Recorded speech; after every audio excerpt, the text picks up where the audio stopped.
Hello po at maligayang pagbabalik.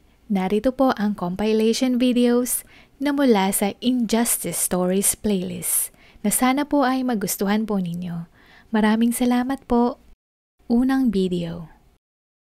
Nung bata ako, mahilig ako sa superheroes. Mahilig ako sa cartoons na superheroes. Mahilig ako sa mga comics na may superhero. Kaya naman maliit pa lang ako, nangarap na akong maging isang tulad nila. Nais ko ding maging isang bayani. Nais kong makatulong sa kapwa. Nais ko ding maramdaman yung pakiramdam ng mga superheroes na nababasa at napapanood ko kapag tagumpay ang kanilang misyon at tulong. Ito lamang ang libangan ko matapos kong pumasok sa eskwela. Tumutulong sa mga paninda ni nanay ng barbecue. Nakakabagot kasi kapag nagiintay ng mga customer. Dati, merong rentahan sa amin ng comics, pocketbook at mga nobela. Si ate at ako ang isa sa mga suki nila. At kapag sobrang luma naman ng comics, doon ko lamang ito pwedeng basahin katabi ang may-ari. Naiintindihan ko ito dahil alam ko ang presyo ng isang comics lalo na kung matagal na itong na-issue. Dahil din dito, nakahiligan ko din maglaro ng computer games. At may kinalaman din sa computer ang kinuha kong kurso noong ako ay nag-aaral ng kolehiyo. Ang tatay kong construction worker na OFW ang nagbigay tulay upang makapag-aral at makatapos kaming magkapatid. Si ate nagtapos ng isang guro at ako naman ay nagtapos ng computer science. Hilig ko ding magkumpuni at ito din ang naging sideline ko na mag-repair na sirang desktop o laptop. Sa panahong ding ito, kahit na may gusto ako sa isang dalagita, hindi ko makuhang ligawan dahil wala akong pang-date. Sa tingin ko kasi, nakakabawas ng pogi points kapag ang isang lalaki hindi man lang malibre ang babaeng napupusuan nila. Isa pa, nakakahiya din o pakiramdam ko, nakakababa ng pagkalalaki kapag walang maibigay. Hindi ko naman ikakailan na nagkakaroon din ako ng crush. Pero masaya na ako na hanggang sa crush lamang at masilayan sila mula sa malayo. Kaya naman, itinuon ko na lang ang atensyon ko sa aking pag-aaral. At pinagbuti na husaya ng aking kakayahan sa pag-aayos ng computer. Nung nakatapos ako, nakapasok ako sa isang malaking tindahan ng mga gadgets at isa ako sa technician doon. Mababa ang sahod sa una pero kalaunan ito daw ay madadagdagan lalo na kapag tumagal. Siyempre, hindi na ako namili at ito ang aking pinasok na trabaho. Maayos at masaya naman ako sa trabaho. At ang unang ginawa ko sa sweldo ko ay ibinigay ko ang lahat ng ito kay nanay. Nagtira lamang ako ng pangkain at pamasahe ko para sa akin. Inilagay ko ito sa sobre at hindi ko makalimutan ang reaksyon niya nung inabot ko ito. Nay, para po sa inyo, sambit ko. Kinuha niya yung sobre at inilagay sa gilid dahil nag-aayos siya ng paninda niya. Hindi niya napansin kaagad na may salapi sa loob nito dahil nakalagay sa loob ng sobre. Kaya naman, nagsalita akong muli. Nay, yung sobre, mahalaga po ang nakalagay dyan.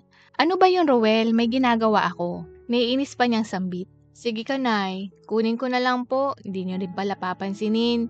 Umarte akong malungkot na pagkakasabi. Dito ko na nakuha ang kanyang atensyon. At napatingin sa akin habang ang mukha ko naman ay nagpapaawa na parang baby. Pero syempre, baby naman talaga ako ni nanay. At pinunasan niya ang kanyang kamay at kinuha ang sobre at tinitigan lamang ito. Nahalata ko sa mukha niya ang may kaunting pagkalito at tumingin siya sa akin. Nay, salamat po. Yan po ang una kong sahod para po sa inyo ni tatay. Malambing kong sambit. Ay ang anak ko, bakit ang dami? Nasaan yung pera para sa'yo? Tanong niya. Kinuha ko na po, Nay, pamasahe at baon. Nakangiti kong sambit. Salamat anak, sabay punas ng kanyang luha. Nagsisimula ka pa lang. Mas mainam na ipunin mo ang sahod mo. Ibili mo na lang ako ng cake, dagdag niya, at saka ibinalik sa akin ang sobre. Niyakap niya ako dahil lumaki daw kami ni ate na may pagpapahalaga sa magulang.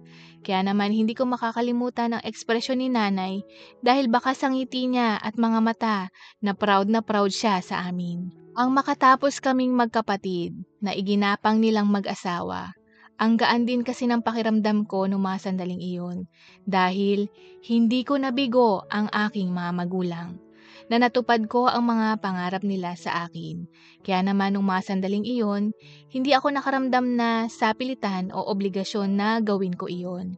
Hindi rin sila umasa sa bigay namin dahil kahit na pareho na kaming magkapatid na nakatapos, ang mga magulang ko ay naghahanap buhay pa rin dahil sabi nila para naman daw iyon sa sarili nila.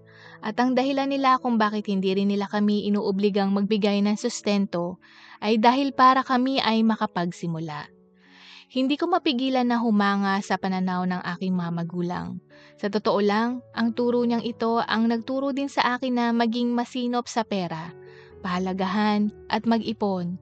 Kahit na tumanggi si nanay sa bigay naming salapi. Ang ginawa namin ni ate ay kami na ang umako ng mga bayarin sa kuryente at tubig ilang pagtulong at mabawasan na rin ang kanilang bayarin. Ganito tumakbo ang buhay ko ng halos 2 taon. Hanggang sa may bago akong katrabaho, hindi ko mapigilang humanga sa kanya sa kadahilanang ang ganda ng kanyang ngiti. Bukod doon, napansin kong siya ay masipag. Hindi ko alam kung bakit pero palagi akong sabik sa tuwing papasok ako sa trabaho. Palagi akong maaga at masayang masaksihan siya sa tuwing siya ay magla-log-in ng kanyang oras ng pagpasok. Napansin ko na dumarating siya 10 minuto bago ang nakatakda naming oras ng pasukan. Kaya naman palagi akong nauuna at titingnan siya sa malayo habang nakikita siyang bumababa ng jeepney. Hanggang isang araw, kumakain ako ng fishball bilang merienda sa labas nang makita ko siyang bumili din. Nauna siyang ngumiti sa akin. Hindi ko mapigilang madyahe. Nakaramdam ako ng kaunting kilig. Opo, nakakahiyaman pong aminin na kahit lalaki ako ay kinilig ako ng mga sandaling iyon. Dahil napansin ako ng crush ko. Bigla akong nahiya sa tingin ko na parang namula din ang magkabila kong pisngi. Dito nagsimula ang aming batian. Mula sa simpleng ngitian, nagbatian at paminsan-minsan ay nag-uusap. At minsan nagkakasabay din kaming kumain ng tanghalian. Na tunay ngang nagpapaligaya ng puso ko. Napansin ng aking ina ang aking magandang aura na minsan kinakantsawan pa niya ako ng, "Oh, mukhang may napupusuan ng anak ko ah." "Halata po pala, Nay," sagot ko. Sabay nagtawanan kaming dalawa. Hanggang sa isang uwian, nagkasabay kami ni Bernice. At ginamit ko din ang pagkakataong ito upang ayain siyang kumain ng hapunan. Sa totoo lang, natotorpe ako. Pero nilakasan ko na ang loob ko nung mga sandaling iyon. Tutal naman, may pambayad na ako kung magde-date kami. May pangbayad na ako kung saang restaurant niya nais kumain. At syempre, mabibili ko na din ang mga kanyang nais. Kaya naman, malakas ang loob ko at hindi ko mapigilang mas lalong natuwa nung pumayag siya sa paanyaya ko. Siya ay laki at nagtapo sa probinsya at lumuwas siya ng Maynila upang dito makipagsapalaran at upang meron siyang pangsustento sa kanyang mga magulang. Di ko mapigilang mas lalong humanga sa kanya dahil isa siyang responsableng anak. Tila ba, siya ay isang perpektong babae para sa akin. Sa isip-isip ko nung mga sandaling iyon, naka-jackpot ako. Napakahinhin na babae at konserbatibo din. Kaya naman, naisip ko na siyang ligawan. "Bernice, pwede ba kitang ligawan?" Tanong ko sa kanya bago kami maghiwalay ng landas pauwi. Bigla siyang ngumiti. "Ang akala ko naliligaw ka na nung niyaya mo ako nung unang beses mo akong inayang kumain sa labas ng hapunan." Sagot niya, "Ah, yun ba? Oo nga no, parang ganun din nga no." Sambit ko sabay kamot ko sa ulo. Matapos ang ilang beses naming pagkikita sa labas, manood ng sine, kumain at nagpunta sa ibang beach na tumagal ng mga buwan, dito na niya ako sinagot. Ang puso ko ay labis na masaya at nagdidiwang.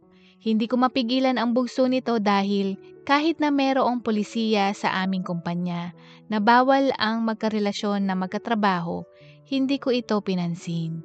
Kaya naman sa loob ng kumpanya, kami ay parang hindi magkakilala at sa labas, doon kami nagde-date. Maayos at maganda naman ang aming pagsasama hanggang sa napansin kong napapadalas na siyang pagalitan ng supervisor ko. Siya kasi ang tagatala ng mga bagay na nabili, stock, pyesa at mga kulang na produkto. Madalas na din siyang mag-overtime dahil sabi niya, namamali daw siya ng lista, kaya kailangan niyang ayusin ang mga ito. Kung noon sa tuwing oras ng uwi, mag-iintay lamang ako sa kanya sa labas ng 5 hanggang 10 minuto sa aming tagpuan at doon na kami magsasabay umalis. Pero dahil sa mga nangyayari, hindi na namin ito magawa at malimit din siyang mag-overtime. Kaya napapadalas na magkikita kami sa tuwing wala kaming mga pasok.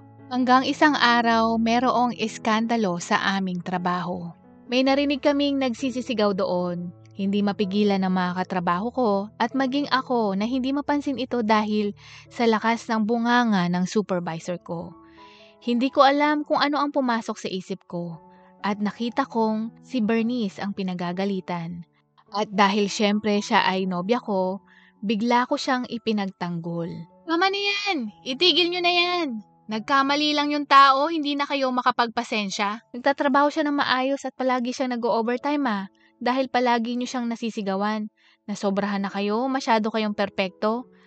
Pasigaw kong pagtatanggol kay Bernice na sinabi ko sa aming supervisor. Huwag kang makialam dito dahil wala kang alam. Sarkastikong sagot ng supervisor ko. Nung marinig ko iyon, nakaramdam ako ng hiya. Para akong nahimasmasan. Kaya naman hindi na ako sumagot at nag-walk out nung araw na iyon. At bigla ko naalala na dapat lihim lamang ang aming relasyon. Kasabayan nito, para akong isang bayani na sinagip ko ang nobya ko sa pang-aapi sa kanya. Hindi man kasing tulad ng mga superhero na idolo ko, pero yung pakiramdam na nakatulong ako, na ipinagtanggol siya sa nang-aapi. Tunay ngang masarap sa pakiramdam. Naiisip ko ito habang ako ay naglalakad sa loob ng mall at naisipan kong uminom ng kaunti bago ako umuwi sa bahay. Nung na-charge ko ang cellphone ko, hindi ko nakita pero marami akong missed call at text mula sa kumpanya. Pero wala ni isang tawag o text akong natanggap mula kay Bernice. Nung nagsimula akong uminom nung hapong iyon, wala nang baterya ang cellphone ko. Kaya naman hindi ko napansin na may tumatawag sa akin. At pinababalik ako nung araw na ding iyon. Pero ang inaakala kong marami akong text na manggagaling kay Bernice na, salamat at ipinagtanggol mo ako. Salamat at ikaw lang ang nakakaintindi sa akin. Salamat at ikaw ang aking knight in shining armor. Ngunit, wala akong text na natanggap ni isa. Pero sa opisinang pinapasukan ko ay napakadami. Batid kong naisiwalat ko na ang aming relasyon sa kumpanyang iyon, kaya naman alam ko na kung bakit ako pinapatawag. Nung pagpasok ko nung umagang iyon, sentro ako ng atensyon na sa bawat katrabaho kong madadaanan, lahat sila nakatingin sa akin. At nagulat ako nung sinalubong ako ng supervisor ko. Dito Ruel, sambit niya. Pagpasok ko, nakita ko yung may-ari at manager na nakaupo at nagiintay sa akin. Handa na ako sa sasabihin ko, yung paliwanag ko na ipinagtanggol ko lang ang katrabaho ko sa maling trato ng nakakataas. Subalit, tila ba, mali ang inaakala ko. Ruel, kasabwat ka ba ni Bernice? Diretsang tanong ng manager ko. Kasabwat? Ang tanging ginawa ko lamang ay ipagtanggol si Bernice dahil sinisigawan niya siya, sabay turo ko sa aking supervisor. Kasabwat ka ba o hindi? May alam ka ba sa operasyon ni Bernice? Tanong muli ng manager ko. Halata sa mukha ko ang pagkalito. Hindi ko alam kung bakit inulit nilang muli ang salitang kasabwat. Dito ko na napagtanto na iba ang nasa isip ko at iba ang nasa isip nila, na magkaiba kami ng paksang pinag-uusapan. Ano pong ibig niyong sabihin na kasabwat? Ano po ba ang nangyayari? Nalilito kong tanong. Kitang-kita sa mukha ko ang pagkalito, kaya naman ibinunyag na nila ang nangyari. Ilang buwan na daw nilang minamanmanan si Bernice at kamakailan, naglagay pa sila ng karagdagang CCTV camera sa loob at labas. Meron daw silang CCTV na nakadisplay pero hindi daw ito gumagana. Nagsimula ito nung palaging pinagagalitan si Bernice. Noong mga panahong lagi itong nag-overtime. Pero ang overtime niyang ito, hindi para ayusin ang mga nakalista o ang trabaho nito. Bagkus, ito ay nagpupuslit ng mga pyesa, gadgets, at iba pang mga produkto. Sa madaling salita, siya ay nagnanakaw. Ang surveillance na ito ay tumagal ng 2 buwan. Noong una daw, maliliit na mga bagay hanggang sa malalaki at mamahali na ang nakukuha nito. Batid din daw ni Bernice ang anggulo ng kamera, kaya naman alam niya itong iwasan. Meron silang suspecha pero nais nilang makakuha ng katibayan, kaya naman nagmanman at nagpalagay pa sila ng karagdagang kamera na hindi halata at dito nila nakumpirma ang aksyon nito. At nung nagkataon na nagkaroon ng komosyon, dito na siya kinumpronta ng supervisor ko. At dahil matapos kong sumigaw at mag-walk out, hindi ko na naabutan ang pulis. At hindi din nila nahingi ang panig ko. Dagdag pa nila, sa tuwing may kinukuha itong produkto, meron siyang kakutsyabang nakamotor na nagiintay sa kanya sa labas ng kumpanya. Ang akala nila nung una, ako yung driver ng motor. Pero meron daw isang pagkakataon na tinanggal nito ang helmet at hindi naman daw ako iyon. Nagtataka sila kung ano ang koneksyon ko dito at dito ko na sinabi na kami ay magkasintahan. Ngunit nagulat pa ako sa karagdagang balita na kanilang binanggit. Dahil yung nakamotor daw na iyon ay karelasyon ni Bernice. Dahil makailang beses na naghalikan ang mga ito na nakuha sa kanilang CCTV. Nasa kustodiya na si Bernice ng mga pulis. Kaya pala hindi ko na ito matawagan. At dahil napatunayan naman nila na ako ay inosente, hindi pa din ako ligtas. Ang rules and policy ay nandyan para sundin. Pero ikaw, batid mong merong no dating policy sa kumpanya. Kaya kailangan naming i-implement ang batas na ito. Bagamat wala kang kinalaman sa masamang gawain ni Bernice, pero kailangan mong tanggapin ang kaukulang parusang para sa'yo. At ang parusang iyon ay ikaw ay masisante sa trabaho. Sambit nung may-ari. Nagulantang ako sa pangyayari dahil hindi ko lubos akalain na ganoon pala ang nangyayari. Isa akong hunghang dahil hindi ko nakita, hindi ko napansin. Tunay ngang nakakapanglumo. Ang masakla pa dito, ako din ay ginamit niya. Ang galing niyang manloko, mga restaurant, mga gamit na regalo ko sa kanya. Talagang ako ay nanlulumo. Ang pangyayaring ito ay lubos kong hindi inaasahan. Nagkaroon pa ako ng record sa kumpanya na hindi marunong sumunod sa batas. Dahil lamang sinunod ko lamang ang aking puso. Sa ngayon, kasalukuyan na akong nag-a-apply ng trabaho sa ibang bansa. Baka doon, makita ko ang aking swerte sa trabaho at maging sa pag-ibig. At syempre, sa pagkakataong ito, kikilalanin ko muna ang babaeng napupusuan ko bago pa man ang lahat. Pangalawang video. Naranasan nyo na po ba na gusto nyo lang tumulong pero parang kayo pa ang naging masama? Na nagmalasakit, na naging concern kayo kasi alam nyong mali at dahil mahalaga ang taong iyon sa inyo, wala kayong ibang intensyon kundi ang mapabuti sila at hindi mahulog sa anumang kumunoy na magpapahirap sa kanilang buhay. Ganitong-ganito ang nangyari sa akin at ng best friend ko. Nagkakilala kami ni Anthony nung pareho kaming second year college. Naging magkaklase kami sa 2 subject na pareho naming pinapasukan. Bukod dito, kahit pa noong hindi pa kami magkaklase, palagi namin nakikita ang isa't isa sa computer shop malapit sa aming universidad. Nauuso noon ang computer games na merong paligsahan at pustahan. Kung minsan, kaming dalawa ay magkakampi, kung minsan naman kami ay magkalaban. At nung kami ay naging magkaklase sa ilang subject, mas lalo kaming naging malapit sa bawat isa at kami ay naging matalik na magkaibigan. Kahit na hindi kami pareho ng kursong kinukuha, madalas kaming magkita sa cafeteria, minsan manood ng sine o lumabas. Dumalang ito nung kami ay nakatapos na at nagsimulang magtrabaho. Lumipas ang panahon, pareho na kaming may propesyon at pareho na din kaming nasa edad mahigit 30. Ang isa pang nakahiligan naming gawin ni Anthony sa oras na wala kaming pasok sa trabaho ay magkikita kami kada linggo upang mag-inom at magkwentuhan sa paborito naming tambayan na resto bar sa lungsod ng Makati. Hanggang sa dumalang ito, nagsabi siya na siya ay abala kaya hindi siya makakarating sa aming nakaugaliang inuman.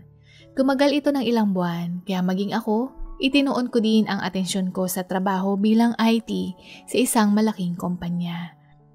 Hanggang sa nagulat ako at nakatanggap ako ng tawag mula kay Anthony at nais niyang makipagkita sa akin sa aming tambayan. Dahil nasabik akong makita siya, dali-dali akong nagbihis ng pantalon at puting t-shirt at nagsuot lamang ng sneakers. Ngunit nung makarating ako doon, nandoon siya at ako ay kinawayan. At ang una kong napansin kaagad ay nakasuot siya ng magandang damit. Pusturang-pustura. Siyempre, nagtataka ako. Bakit kaya ito nakaporma sa isip-isip ko? At nung malapit na ako sa kanyang mesang kinauupuan, dito ko na napansin meron siyang katabing babae. Ha? Sino siya? Tanong ko sa sarili ko. Nagulat ako dahil hindi ako sanay na makita siyang may kalapit na babae. Hindi siya mahilig makipag-date, ni kahit nga blind date, ayaw niyang siputin. At dahil mahiyain siya kaya madalas tumatanggi siya kapag may inirereto sa kanya. Hindi naman po sa pamimintas, pero sa mga kababaihan, kapag unang tingin mo pa lang sa kanya, mukhang hindi na siya kagwapuhan. Mahigit na kaming 1 dekadang magkaibigan, pero ni minsan wala itong naging nobya o ipinakilalang meron siyang nagugustuhan. Kasabayan nito, naisip ko, lahat naman ng tao merong nakatakdang soulmate. Kaya naman hindi ako nag-alala, nanibago lamang ako. Batid ko din na ang oras na ito ay darating na matagpuan niya ang babaeng nararapat sa kanya. Lalo na ang pamilya niya ay may kaya at meron din siyang trabaho na malaki din ang pasweldo sa propesyon niyang computer engineer. Kahit na hindi siya biniyayaan ng kagwapuhan, biniyayaan naman siya ng talino. Napakagaling niya sa computer. Talagang tech-savvy na siya ay mahusay sa trabahong pinili niya. Kaya naman natutuwa ako na masaksihan na nakatagpo siya ng babaeng magmamahal sa kanya at mamahalin niya dahil kayang-kaya na niyang bumuhay ng isang pamilya. Hindi pa ako nakakaupo sa mesa. Bigla akong napanganga dahil nung pagkakita ko sa babaeng katabi niya ay napakaganda. Labis-labis na ganda na tila ba isang diwata. Makinis, maputi, mahaba at medyo kulot ang buhok at meron ding nakakatunaw ng ngiti. Masasabi ko ang kanyang kaanyuan ay tila ba nag-iisa. Hindi mo maihahalin tulad sa mga babae na nakikita ko sa mga bar. Nakakahiyamang aminin pero ang aking tingin parang nakadikit dahil hindi ko maalis ang aking titig sa kanya. Dahil maging ako ay nahumaling din sa kanya. Ramdam na ramdam ko ang kanyang malakas na dating at kahit nakaupo ito, batid kong maganda din ang hubog ng kanyang katawan. Wow, grabe si Anthony. Akalain mo yan nakapangmingwit ng isang mestisang binibini. Sabi ko sa sarili ko. Sa aming pagkikitang iyon, ibahagi ni Anthony kung paano at saan sila nagkakilala. Ayon sa kanya, nagkita sila sa isang bookstore. Habang si Anthony ay naghahanap ng libro hinggil sa computer, nakita daw niya si Micaela sa may magazine area. Hindi daw niya mapigilan na mahumaling sa dalaga. Sino bang hindi? Sa isip-isip ko. Pagkatapos daw noon, meron daw iniaabot sa may bandang itaas na shelf si Micaela at hindi niya ito maabot. Dito na si Anthony nagpresenta at tinulungan ang dalaga na maabot ang magazine na nais nitong abutin sa mataas na bahagi ng shelves. Bilang pasasalamat sa pagtulong ni Anthony sa kanya, inimbitahan niya ito kung nais niyang magkape. Labis mang natotorpe, imbes na sumagot ng oo, tumango lamang si Anthony. Mga ilang minuto matapos nilang maupo at makapag-order ng kape, akala daw ni Anthony maiilang siya, na mauunahan siya ng hiya. Pero nung oras daw na nakita niyang ngumiti si Micaela, batid niyang sa sarili niyang love at first sight ito. At ayaw niyang sayangin ang pagkakataon na hindi makilala ang dalaga. Dito na nagsimula na makilala nila ang isa't isa. Madalas na silang maging textmate, call at lumalabas para mag-date hanggang sa sinagot ng dalaga si Anthony na naging simbolo ng kanilang pagiging magkasintahan. Na hindi rin nila alintana na mas bata si Micaela sa kanya ng 7 taon. Para sa kanila, ito ang kanilang tadhana na pagtagpuin silang dalawa. Habang nagkukwento si Anthony, ngayon ko lang siya nakitang malambing, napaka-clingy.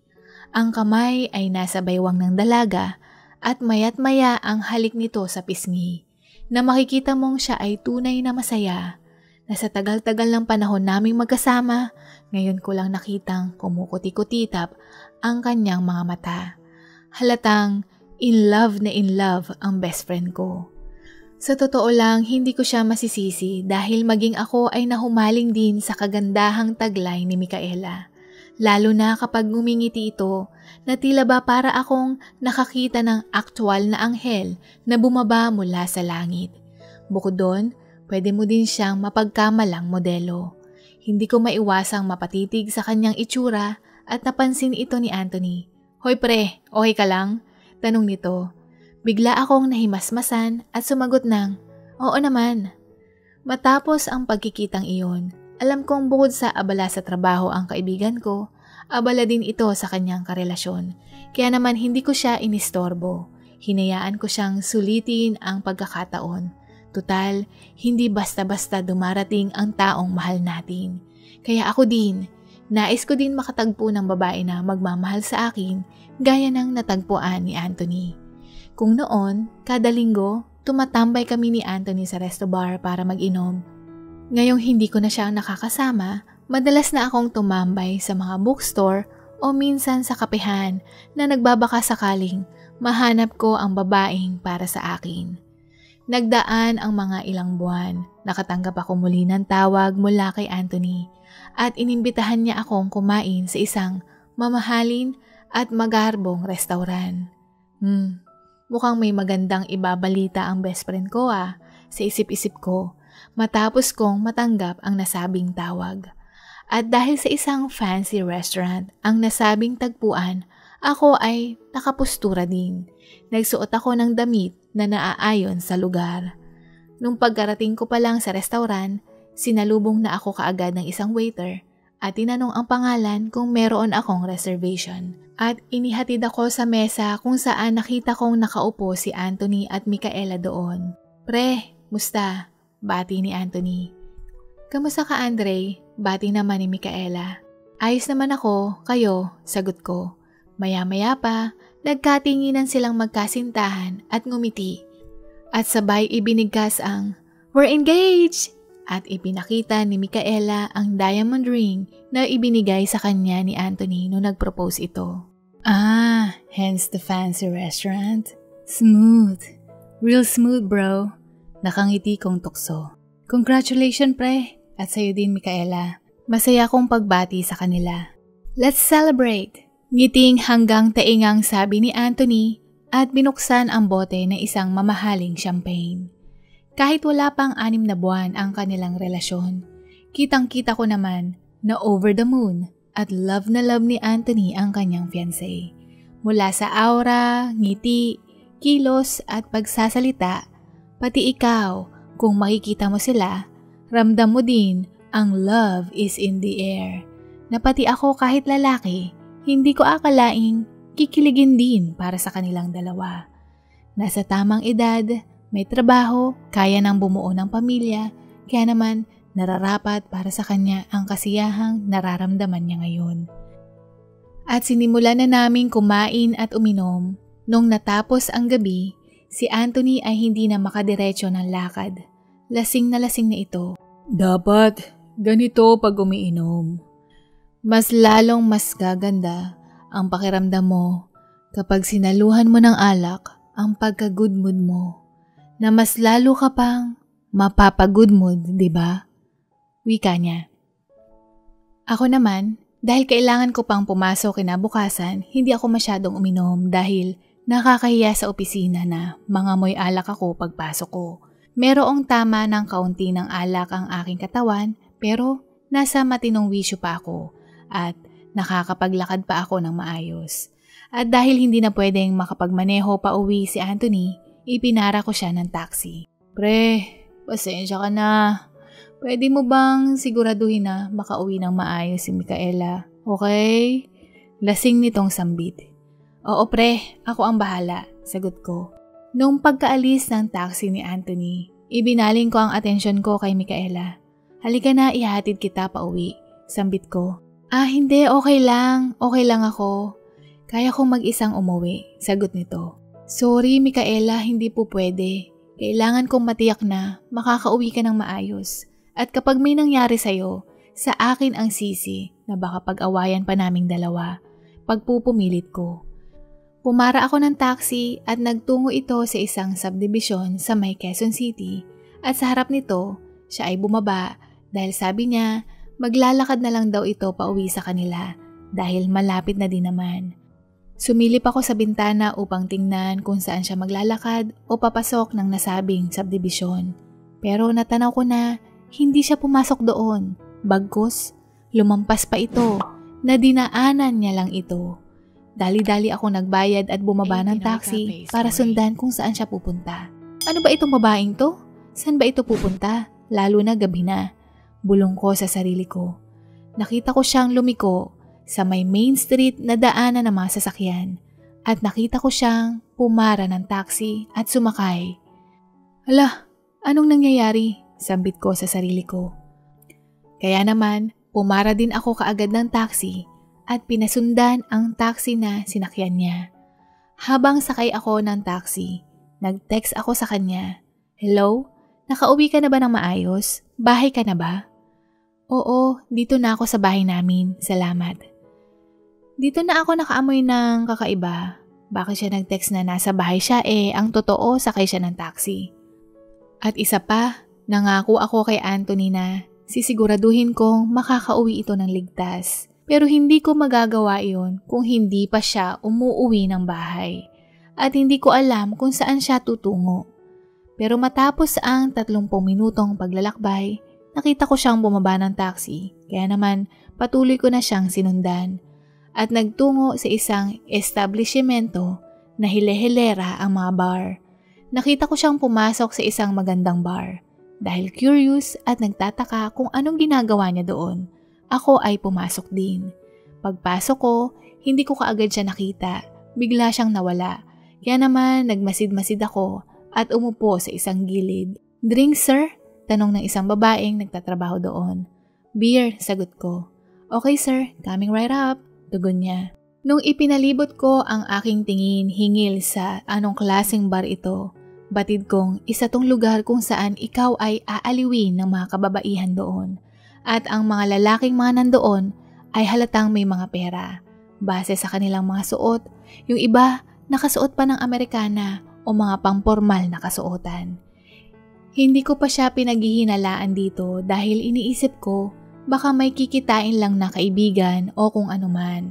Hanggang sa matapos kong obserbahan ang lugar, makikita sa bar area ang mga babaeng nakaupo at ang mga lalaking nakaupo sa table ay pipili ng mga babae na natitipuhan nila.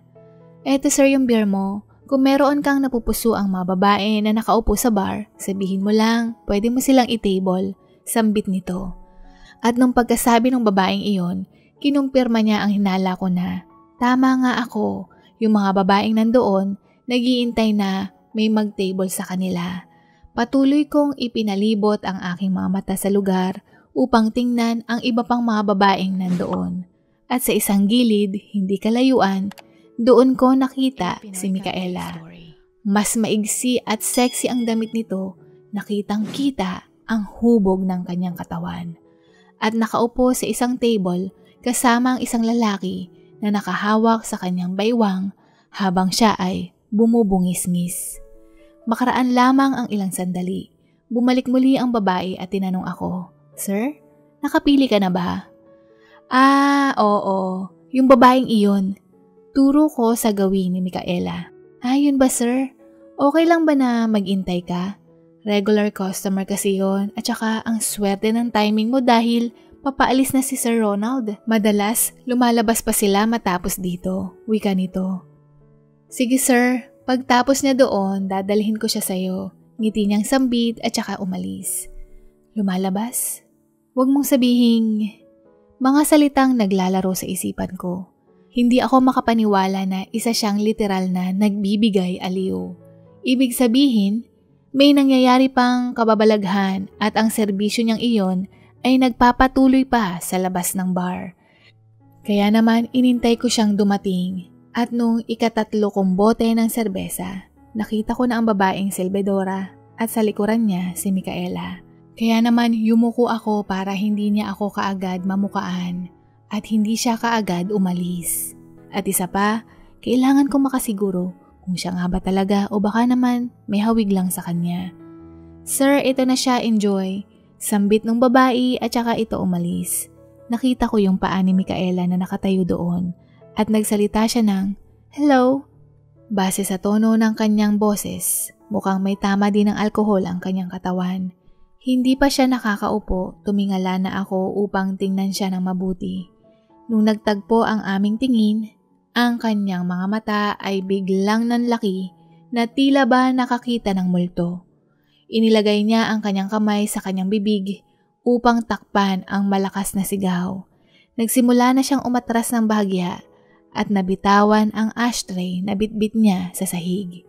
Sumenyas ako na umupo siya gamit ang aking mga mata pero hindi niya ito ginawa. Yung ashtray na nabitawan niya hindi naman nabasag pero siya para siyang yelong naninigas.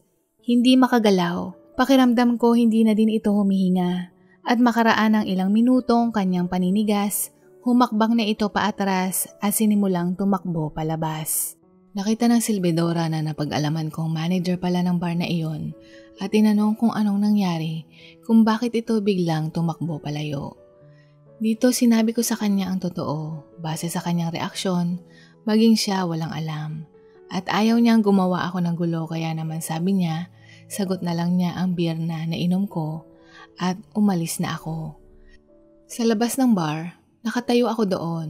Inilabas ko sa bulsa ko ang sigarilyo at sinimulan itong sindihan. Nakakadalawang buga at ihip ako ng usok mula sa sigarilyo nang meron akong marinig na boses sa aking likuran. At pagharap ko, nakita ko si Micaela, tumatangis.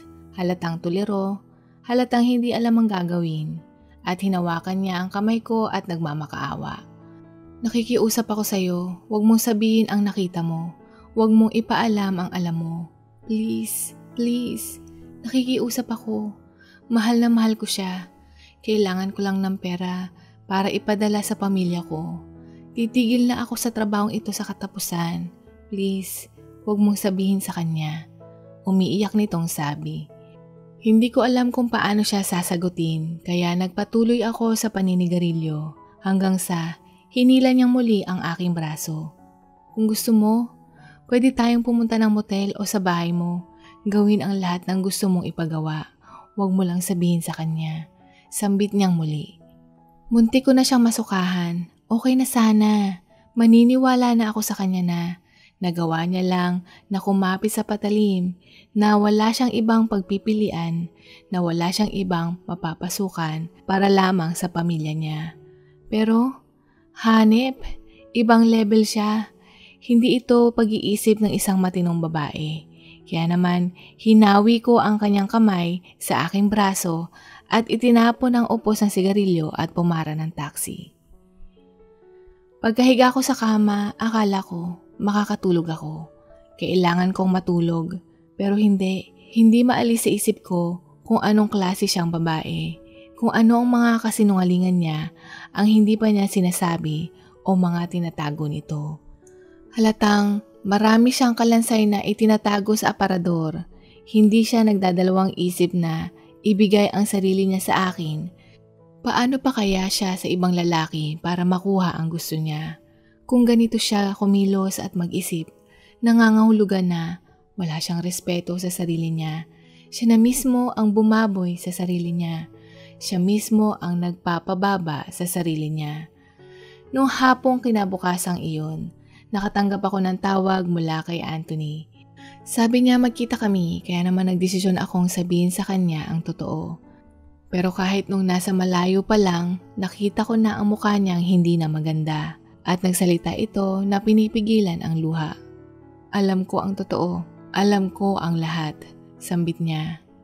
"Alam mo lahat?" Sa isip-isip ko. Ano kayang lahat ang sinabi ni Micaela sa kanya? Palaisipan sa akin. Alam ko ang buong katotohanan hingil kay Micaela. Sinabi niya sa akin kagabi ang totoo at naniniwala ako sa second chance. Kasalanan ko ang lahat kung kinilala ko siya ng maigi. Kung kailangan niya ng suporta, di sana nagawa kong tulungan siya. Hindi na niya kailangan magtrabaho sa bar. Wika ni Anthony. Hindi ako umiimik. Pinapakinggan ko lang siya. Nagdadalawang isip kung sasabihin ko ba sa kanya yung kaibangan ni Micaela. Ngunit kaibigan ko siya, kailangan kong maging tapat sa kanya. At sinabi ko sa kanya ang totoo. Walang hiya ka, sinungaling ka. Sinabi mo lang yan dahil gusto mo kaming maghiwalay. Naiinggit ka sa akin dahil meron akong magiging asawa. Sinungaling ka, wala kang kwentang kaibigan. Sigaw niya sa akin. Ang ugat niya sa leeg ay bakat na bakat dahil galit na galit ito at matapos niyang sabihin iyon, siya ay umalis. Numasandaling iyon, batid kong wala na siya sa wisyo. Nais ko siyang tulungan pero hindi ko alam kung saan ako magsisimula. Hindi ko rin maatim na umupo lamang sa tabi dahil alam ko kung ano ang kahihinatnan niya kung itinuloy niya ang relasyon niya kay Micaela. Dahil sa kagustuhan ko siyang tulungan kaya naisip ko na sabihin ito sa kanyang mga magulang at sila na ang bahalang magdesisyon. Siyempre, walang magulang ang gustong mapahamak ang kanilang anak. Kaya naman nagulat sila na ganito ang sitwasyon. Ilang beses kong tinawagan si Anthony pero hindi siya sumasagot sa tawag ko. Kasabayan nito, ang mga magulang niya ay tinawagan ako at natuklasan nila kung saan din nakatira ang dalaga. Sinabihan nila si Micaela na layuan si Anthony at sa loob ng bahay niya, marami kang makikitang mamahaling gamit. Damit, bag, appliances, alahas, computer, cellphone at iba pa na halos kalahating milyon ang halaga. Ilang beses daw siyang nagmakaawa sa mga magulang ni Anthony at nung alam niyang hindi siya mananalo at pumayag siyang layuan ng anak nila, basta huwag lang babawiin ang mga binigay ni Anthony sa kanya. Nagulat sila sa inasal ni Micaela na paghahalataang mukha itong pera. Matapos nito, nakatanggap ako ng tawag mula kay Anthony at ito ay galit na galit. Salamat sa'yo. Wala kang kwentang kaibigan. Sinira mo ang buhay ko at wag na wag mo na akong kakausapin pa. Pagkasigaw, ibinaba ang tawag. Tinawagan ko siya ng ilang beses, nagmensahe din ako pero walang reply.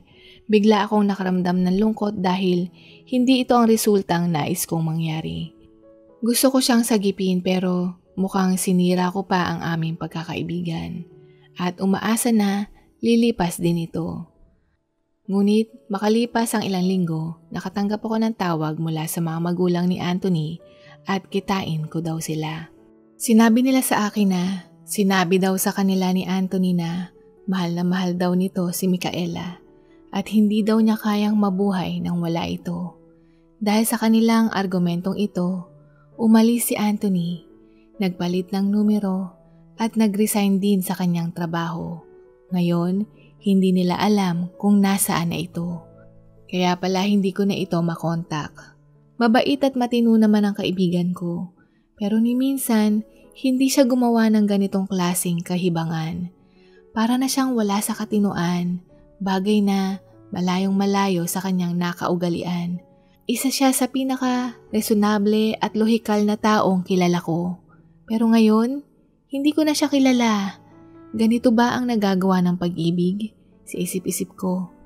Sinubukan ko siyang hanapin sa lahat ng mga nakakakilala sa kanya at mga kaibigan namin, pero hindi ako nagtagumpay. At dahil ito ang nangyari, hindi ko mapigilan na mag-guilty dahil pakiramdam ko ang lahat ng gulong ito ay nagsimula sa akin. Kaya naman, hindi ko maiwasang makadama ng pagiging desperado na maayos ito.